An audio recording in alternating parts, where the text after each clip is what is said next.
Homeopathy से संबंधित सभी जानकारी के लिए सब्सक्राइब बटन को दबा लें, साथ ही बेल आइकन को प्रेस कर दें।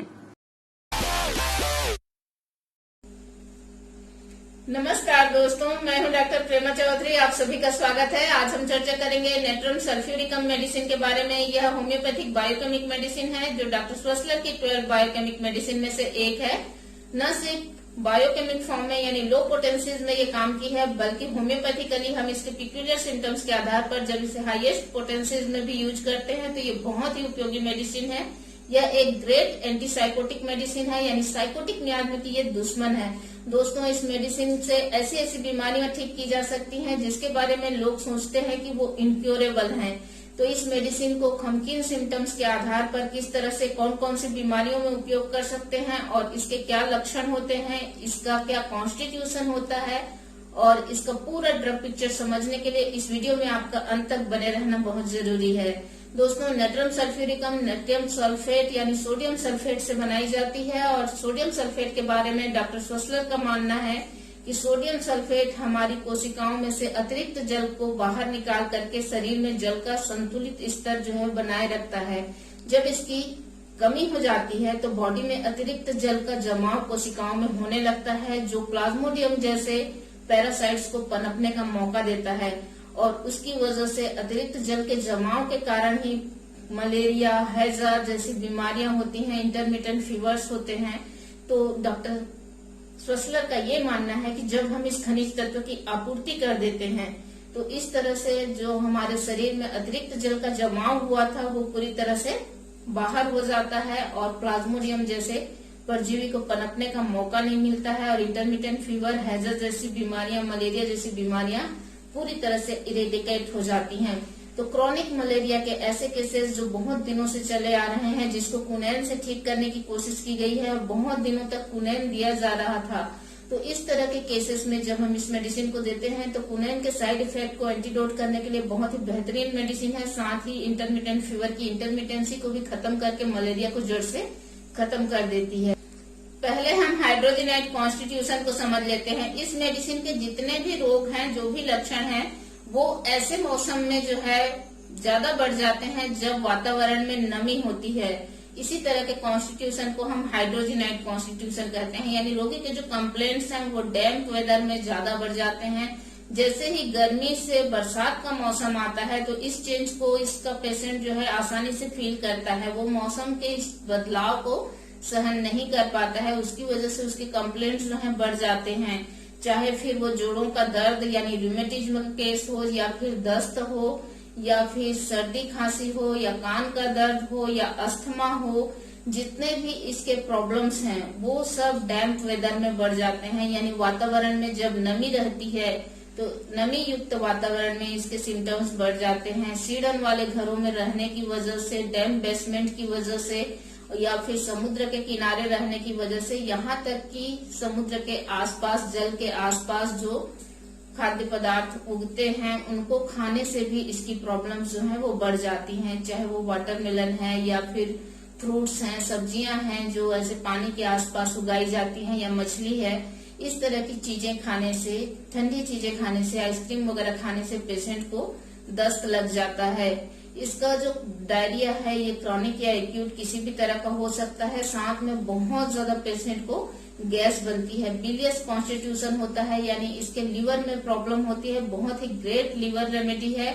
लीवर की प्रॉब्लम्स जो है, लीवर में सूजन आ जाना, बहुत लंबे समय तक इंटरमिटेंट फीवर या मलेरिया होने के बाद लीवर में इनलार्जमेंट हो जाना, लीवर के रीजन में टेंडरनेस रहना, और साथ ही उसकी वजह से जो है जब इस लवण की कमी हो जाती है बॉडी में तो उस कारण से जो बाइल का प्रोडक्शन है यानी जो पित्त रस है उसका निर्माण डिफेक्टिव हो जाता है। वो अच्छी क्वालिटी का शरीर में नहीं बनता है। खराब क्वालिटी के पित्त बनने की वजह से पित्ताशय में पथरियां बन जाती हैं। इस मेडिसिन का होम्योपैथिक पोटेंसीज में जो है हम इंटरवल से इस्तेमाल करते हैं तो पित्त की पथरियों के लिए ये नेचुरल सॉल्वेंट का काम करती है और वो पथरी पूरी तरह से गल करके खत्म हो जाती है।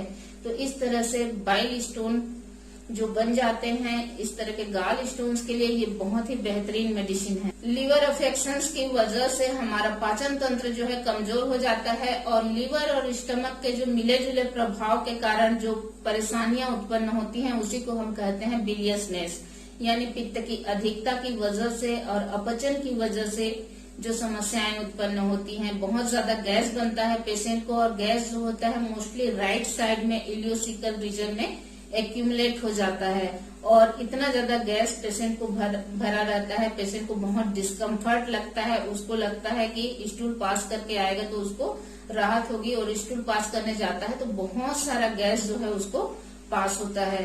तो इस तरह का क्रॉनिक डायरिया जिसमें बहुत ज्यादा गैस बनता हो, बहुत ज्यादा गैस साथ में पास होता हो, ग्रीनिश वाटरी डायरिया अगर हो रहा है किसी को, तो इस तरह के पेशेंट्स के लिए ये बहुत ही बेहतरीन मेडिसिन है। दोस्तों, यह मेडिसिन सोडियम सल्फेट से बनती है, यानी इसमें कुछ गुण सोडियम यानी नेट्रम के होते हैं और कुछ सल्फेट यानी सल्फर के होते हैं। तो जब किसी केस में कभी सोडियम यानी नेट्रम मेडिसिन के जो गुण हैं वो प्रोमिनेंट हो जाते हैं, नेट्रम और नेट्रम का इस तरह की मेडिसिन के, और कभी जो है सल्फर के गुण प्रोमिनेंट हो जाते हैं, तो ऐसे केसेस जिनमें दोनों के मिले जुले गुण आपको दिखते हैं, ऐसे सिम्टम्स मिलते हैं, तो उस तरह के केसेस में आप इस मेडिसिन को याद कर सकते हैं। तो इसमें सल्फर की तरह मॉर्निंग डायरिया होता है, लेकिन इसके और सल्फर के दस्त में एक खास अंतर ये है कि इसका जो डायरिया होता है वो चाहे क्रॉनिक डायरिया हो या एक्यूट डायरिया हो, वो जो होता है अर्ली मॉर्निंग होता है सल्फर की तरह, लेकिन सल्फर का डायरिया जो है आंख खोलते से ही यानी नींद से जागते से ही या फिर उसको दस्त की वजह से उसकी नींद खुल जाती है, इस तरह से उसको होता है। और नेट्रम सल्फ का डायरिया जो है वो ब्रायोनिया से मैच करता है, यानी जैसे ही बिस्तर से नीचे उतरता है पेशेंट और खड़े होता है तब उसको मूवमेंट से दस्त की हाजत होती है, तुरंत ही उसको स्टूल पास करने के लिए जाना पड़ता है। आइसक्रीम खा लेने से या ठंडी चीजें खाने से, जलीय चीजें या जलीय पादप वगैरह का जो भोजन करने से इसके जो दस्त है वो बढ़ जाता है। डैम्पनेस में इसका दस्त बढ़ जाता है, यानी वातावरण में नमी हो, इस तरह का सिम्टम हो, तब इसका दस्त जो है बढ़ जाता है। जैसा कि हमने बताया बिलियसनेस इसमें होता है, यानी इसमें बाइल का प्रोडक्शन ज्यादा होता है, उसकी वजह से पीलिया के जो केसेस होते हैं, हेपेटाइटिस के केसेस होते हैं जिसमें लिवर रीजन में टेंडरनेस रहता है, दर्द रहता है, लिवर इनलार्जमेंट मिलता है, साथ ही जो कंजक्टाइवा है यानी आंखों का जो सफेद हिस्सा है वो पीला पड़ जाता है, स्किन में पीलापन दिखता है, यूरिन में पीलापन दिखता है। इस तरह के पीलिया के केसेस को भी यह ठीक करने के लिए बहुत ही बेहतरीन मेडिसिन है। अपचन के केसेस, पीलिया के केसेस, दस्त के केसेस, जो भी प्रॉब्लम्स हैं वो डैम्प बेसमेंट में अगर डैम्पनेस में हवा में नमी होने के कारण बढ़ जाते हैं और इसके जो भी सिम्टम हैं वो शुष्क हवा में जाने पर, सूखी ड्राई हवा में जाने पर उसको पेशेंट को राहत मिलती है। तो इस तरह के केसेस में ये बहुत ही उपयोगी मेडिसिन है। अब चलते हैं इसके मेंटल सिम्टम्स की ओर। दोस्तों, इसके मेंटल सिम्टम्स में काफी कुछ नेट्रम से मैच करता है। इसमें बहुत ज्यादा उदासी रहती है, पेशेंट बहुत डिप्रेस्ड रहता है, किसी से बातचीत करना ज्यादा पसंद नहीं करता है, वो बिल्कुल नहीं चाहता कि आप उसके पास जाएं, उससे बात करें या वो आपसे बात करे। उसको बात करने की इच्छा नहीं होने के साथ साथ उदासी इतनी ज्यादा रहती है, जीवन से हताश हो जाए रहता है, बहुत ज्यादा डिसअपॉइंटमेंट रहता है, यानी हताशा निराशा से वो भरा हुआ रहता है। उसको म्यूजिक जो है वो अच्छा नहीं लगता है, बहुत ही लाइवली म्यूजिक से भी वह उदास हो जाता है, दुखी हो जाता है। तो इस तरह का पेशेंट होता है और ये इसका एक पिक्यूलियर मेंटल सिम्टम ये है कि खुद को प्रिवेंट करके रखता है, अपने आप को मारने को रोक करके रखता है, यानी उसको ऐसा लगता है कि कहीं वो अपने आप को रोक करके न रखे तो खुद को मार न डाले, खुद को शूट न कर दे। तो इस तरह का मेंटल सिम्टम है कि खुद को आत्महत्या करने से रोक करके रखना, ये इसका पिक्यूलियर सिम्टम है। और दोस्तों, इसका एक और खास बात है, जितने भी मेंटल सिम्टम्स हैं या कोई मेंटल इलनेस है, डिप्रेशन है, पागलपन है या कोई भी तरह का मेंटल प्रॉब्लम है जो कि सिर पर चोट लगने की वजह से हुआ हो, तो सिर पे चोट लगने की वजह से अगर कोई भी मेंटल सिम्टम अराइज होता है, वैसे तो सिर पर चोट लगने के लिए हम आर्निका मेडिसिन जो है वो सबसे पहले याद करते हैं कि सिर पे अगर पुरानी चोट है उसकी वजह से कोई सिम्टम आया है तो आर्निका को याद किया जाता है।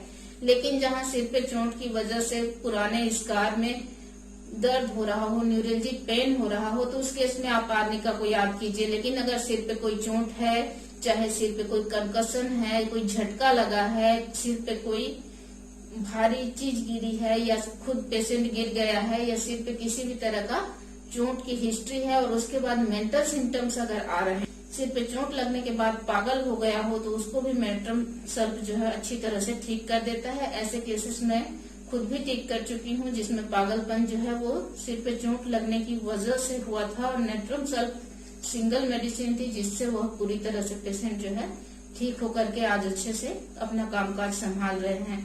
तो इस तरह से सिर पे चोट लगने के बाद पागलपन, डिप्रेशन या किसी भी तरह का मेंटल प्रॉब्लम हो तो नेट्रम सल्फ पहली मेडिसिन है, इसको कभी भी मत भूलिएगा। सिर पे चोट लगने के बाद अगर किसी को कन्वर्जन्स आते हैं तो उसके लिए भी यह अच्छी मेडिसिन है, यानी मिर्गी के जैसे अगर झटके आ रहे हैं सिर पे चोट लगने के कारण, तो उसके बाद से अगर इस तरह के सिम्टम आते हैं तो उसके लिए ये बेहतरीन मेडिसिन है। सिर पे चोट लगने के बाद जो है सिर में दर्द रहना या कंघी करने पर भी बालों में, जड़ों में दर्द सा महसूस होना। दोस्तों, जैसा कि मैंने बताया कि ये ग्रेट एंटीसाइकोटिक मेडिसिन है, तो ये एंटीसाइकोटिक मेडिसिन किस तरह से है, गोनोरिया के लिए बहुत ही बेहतरीन मेडिसिन है। जिस तरह से थूजा, मर्क्यूरियस वगैरह गोनोरिया में काम करती है, उसी तरह से ये भी बहुत ही अच्छी एंटीसाइकोटिक मेडिसिन है जो गोनोरिया के पुराने जिद्दी केसेस को ठीक करने में रामबाण की तरह साबित होती है। गोनोरिया के ऐसे केसेस जिसमें डिस्चार्ज जो है वो ग्रीनिश हो, हरापन लिए हुए हो और ग्रीनिश और येलोइश डिस्चार्ज जो है बहुत ज्यादा मात्रा में पेशेंट को आता है, और इस तरह के सुजाक के रोग जिसमें जेनाइटल्स से ऐसे ग्रीनिश येलो डिस्चार्ज निकलता है और साथ में ये दर्द नहीं होता है इसमें, यानी बिल्कुल भी पेनलेस रहता है। तो ऐसे पेनलेस गोनोरिया के लिए या बहुत हल्का दर्द हो, इस तरह के गोनोरिया के लिए ये बहुत ही बेहतरीन मेडिसिन है। क्रॉनिक गोनोरिया के ऐसे केसेस या फिर गोनोरिया के जो कॉम्प्लिकेशंस हैं उनको ठीक करने के लिए बहुत ही अच्छी मेडिसिन है। गोनोरिया के कॉम्प्लिकेशंस के तौर पे अगर किसी भी तरह का साइकोटिक कंडीशन एराइज होता है, कोंडाइलोमेटा या वार्ट्स होने की इसमें टेंडेंसी होती है, जगह जगह मस्से निकलते हैं शरीर से, लाल लाल जो लम्प्स जैसे छोटे छोटे मस्से जैसे उभार जो है बॉडी में बन जाते हैं, कॉलीफ्लावर लाइक ग्रोथ बन जाते हैं, जेनाइटल वार्ड्स जो है उसके लिए ये बहुत ही अच्छी मेडिसिन है। तो इस तरह से टेंडेंसी टू वार्ड्स यानी मस्से होने की किसी को टेंडेंसी बन जाए, यानी बार बार अगर मस्से हो जाते हैं, जगह जगह मस्से हो जाते हैं, तो उसके लिए ये अच्छी मेडिसिन है। बवासीर के लिए, खूनी बवासीर के लिए ये अच्छी दवाई है। एनस और उसके आसपास मस्से हो जाना, जेनाइटल्स के आसपास मस्से हो जाना, जिसको हम जेनाइटल वार्ड्स या वेनेरल वार्ड्स करते हैं, जो कि गोनोरियल वार्ड्स होते हैं, उसके लिए ये बहुत ही बेहतरीन मेडिसिन है। अस्थमा भी एक साइकोटिक डिसीज है और दोस्तों अस्थमा के लिए हम जनरली जो है हमको जो मेडिसिन इंडिकेटेड रहती है वो है आर्सेनिक, इपिकॉक, स्पॉन्जिया, इस तरह की मेडिसिन हमें इंडिकेटेड लगती हैं और हम ये देते हैं। पेशेंट को मोमेंट्री आराम भी मिलता है लेकिन उसका अस्थमा जो है बार बार लौट आता है। लेकिन जब हम साइलिसिया जैसी मेडिसिन देते हैं जो एंटीसाइकोटिक है, तो इस तरह अस्थमा के केस में अगर वो इंडिकेटेड हो तो पूरी तरह से अस्थमा को जड़ से खत्म कर देती है। अगर सिम्टम्स मैच करें तो आप सोच भी नहीं सकते इतनी जल्दी अस्थमा पूरी तरह से जड़ से खत्म हो जाता है। नेट्रम सल्फ भी इसी तरह की मेडिसिन है। ये इस तरह के केसेस में, और अस्थमा के ज्यादातर केस जो हैं डैम्प बेसमेंट में बढ़ते हैं, डैम्प सेलर्स में, डैम्प बेसमेंट में, डैम्प वेदर में, जब वातावरण में नमी हो तो ऐसे समय में अस्थमा की प्रॉब्लम बढ़ जाती है। और ये सिम्टम अगर मैच करता है और इस तरह से इसके डिस्चार्जेस जो है प्रोफ्यूज ग्रीनिश म्यूकस अगर छाती में भरा हुआ हो, तो इस तरह के केसेस में क्रॉनिक अस्थमा के केसेस या फिर साइकोटिक अस्थमा, साइकोटिक निमोनिया के केसेस के लिए ये बहुत ही बेहतरीन मेडिसिन है। अगर गोनोरियल पेरेंट्स के बच्चों में इस तरह के अस्थमेटिक प्रॉब्लम्स हो या बच्चों में अस्थमेटिक प्रॉब्लम हो, जो डैम्प वेदर में बहुत ज्यादा बढ़ जाता हो, तो इस तरह के केसेस के लिए यह बेहतरीन मेडिसिन है और ये एकदम डीपली वर्क करती है और अस्थमा को पूरा इरेडिकेट कर देती है, क्योंकि ये बहुत ही अच्छी एंटीसाइकोटिक मेडिसिन है। तो अस्थमा जैसी बीमारी को भी इससे जड़ से मिटाया जा सकता है। इसमें साथ में जो खांसी आती है पेशेंट को, चाहे वो ट्यूबरकुलोसिस की वजह से हो, निमोनिया की वजह से हो, साइकोटिक निमोनिया की ये बहुत ही अच्छी मेडिसिन है, जिसमें लेफ्ट लंग का लोअर लोब जो है ज्यादा प्रभावित होता है। खांसी जब इसमें आती है तो पेशेंट जो है अपने सीने को हाथों से थाम लेता है और इस तरह की खांसी आती है। ऐसे ही सिम्टम आपको ब्रायोनिया में भी देखने को मिलता है कि जब ब्रायोनिया के पेशेंट को भी खांसी आती है तो वो भी चेस्ट को होल्ड करता है, लेकिन दोनों में अंतर है दोस्तों। इसका जो खांसी है वो प्रोडक्टिव कफ है, माने नेट्रम सल्फ में ग्रीनिश स्प्यूटम बहुत सारा निकलता है और हर बार खांसने पर बहुत सारा खखार निकलता है जो कि ग्रीनिश रहता है, येलोइश रहता है, पुरुलेंट रहता है, यानी बिल्कुल पीव की तरह रहता है। तो इस तरह से ग्रीनिश येलो हरापन लिए हुए खखार निकलता है जो ज्यादा परिमाण में होता है। इस तरह का प्रोडक्टिव कप इसमें होता है। ब्रायोनिया का कप जनरली ड्राई होता है। साथ में प्रोडक्टिव कप के पेशेंट को एक फीलिंग होती है, उसके चेस्ट में ऑल बोन सेंसेशन होता है, यानी ऐसा लगता है कि सीना जो एकदम खाली हो गया है, बहुत ज्यादा वीकनेस आ गई है और वो कुछ दिनों में मर जाएगा, इतना ज्यादा कमजोरी है। तो वो अपने कमजोरी को कम करने के लिए, अपने वीकनेस के लिए वो अपने सीने को होल्ड करता है। जबकि ब्रायोनिया का केस में पेशेंट को चेस्ट में कंजेशन फील होता है, उसको ऐसा फील होता है कि उसका चेस्ट जो है फट जाएगा, इस तरह का दर्द सा महसूस होता है, सोरनेस होता है, उसकी वजह से वो अपने चेस्ट को होल्ड करता है। और साथ में bryonia mostly right sided complaints के लिए ज्यादा प्रभावी है। दोस्तों, इसमें जो चेस्ट का लेफ्ट साइड है और लोअर साइड है उसमें ज्यादा प्रॉब्लम होती है, जबकि कालिकार्ड में राइट साइड के लंग का लोअर लोब जो है वो ज्यादा प्रभावित होता है। तो इस तरह से हम इन मेडिसिन में डिफ्रेंशिएट भी कर सकते हैं। तो ऐसी खांसी के केसेस जो भी ऐसे डैम्प वेदर में अस्थमेटिक अटैक्स के साथ में आते हैं, पेशेंट बहुत गहरी और लंबी लंबी सांसें लेने की डिजायर होती है उसको, और बच्चों में इस तरह का अस्थमा है तो उसको ठीक करने के लिए ये बहुत ही बेहतरीन मेडिसिन है। नेजल डिस्चार्ज जो है इसमें अगर कोल्ड हो जाता है, डैम्प वेदर में घूमने की वजह से नमी युक्त वातावरण में पेशेंट को सर्दी लग जाती है, तो उसमें ग्रीनिश येलोइश म्यूकस जो है वो निकलता है। इसके जितने भी डिस्चार्जेस हैं दोस्तों, उसमें हरापन पीलापन लिए हुए रहेंगे, इस तरह के डिस्चार्जेस हैं। फिर चाहे वो नाक से आए, खखार से आए, या फिर ल्यूकोरिया का डिस्चार्ज है वो भी इस तरह से होगा, गोनोरिया का डिस्चार्ज भी इस तरह से होगा। ग्रीनिश येलोनेस इसका ध्यान रखेगा। तो ग्रीनिश येलो डिस्चार्ज अगर इसके पोस्ट नेजल ड्रॉपिंग होती है, गले में इस तरह का डिस्चार्ज गिरता है सर्दी में, तो उसके लिए ये अच्छी मेडिसिन है। कान दर्द जो डैम्प वेदर में बढ़ जाता है, तो नमी युक्त वातावरण में जब कानों में दर्द होने लगता है, ईयर्स में ऐसा फील होता है फोर्सिंग आउट सेंसेशन हो रहा है, यानी कोई चीज जो है बाहर निकलने की कोशिश कर रही है, तो इस तरह के केसेस के लिए ये बहुत ही बेहतरीन मेडिसिन है। कान दर्द ऐसे जो नमी युक्त वातावरण में बढ़ जाते हैं और ग्रीनिश सा डिस्चार्ज अगर कानों से आता है तो उसके लिए अच्छी मेडिसिन है। इसके आंखों के सिम्टम हम देखें तो आंखों का सफेद हिस्सा पीलापन लिए हुए रहता है, जैसे पीलिया के केसेस के लिए मैंने बताया। इसमें ग्रेन्युलर इरप्शंस हो जाते हैं लिड्स में और ग्रीनिश डिस्चार्ज आंखों से निकलता है, जिससे पलकें जो है सुबह उठने से एकदम चिपक जाए रहती हैं।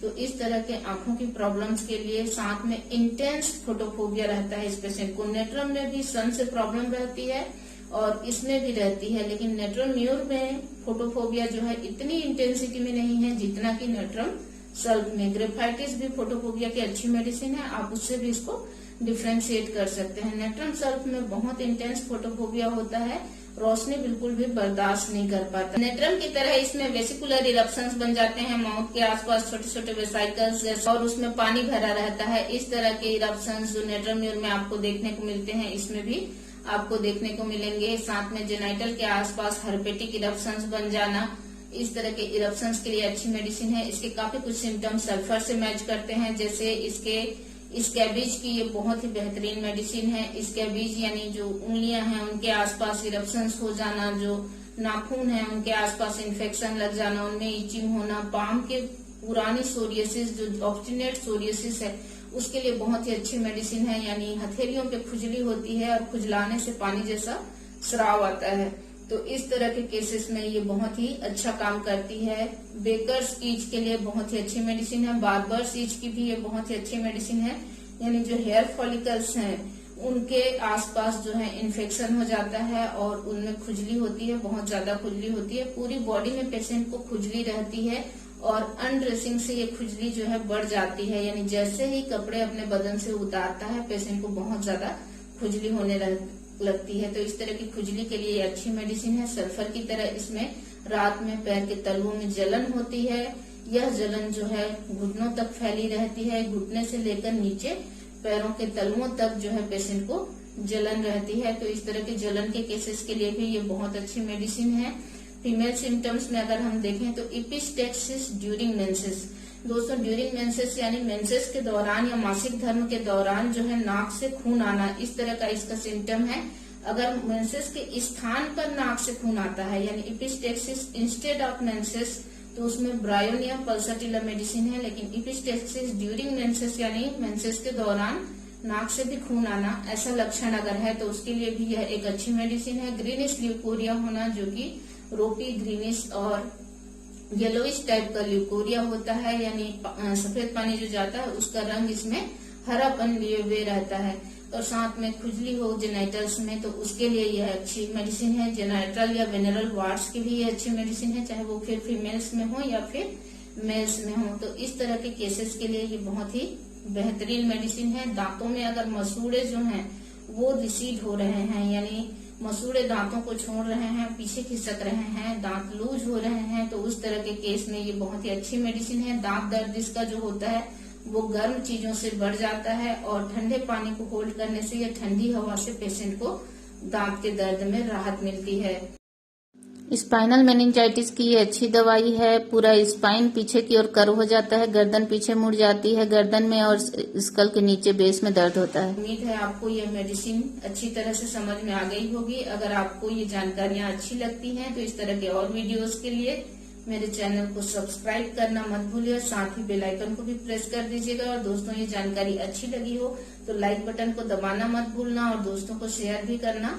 और अपने जो कमेंट्स हैं वो कमेंट बॉक्स में जरूर लिखना। आपके कमेंट्स जो हैं हमारा हौसला बढ़ाते हैं। आपके पॉजिटिव कमेंट से हमें नई एनर्जी मिलती है और वीडियोस बनाने की।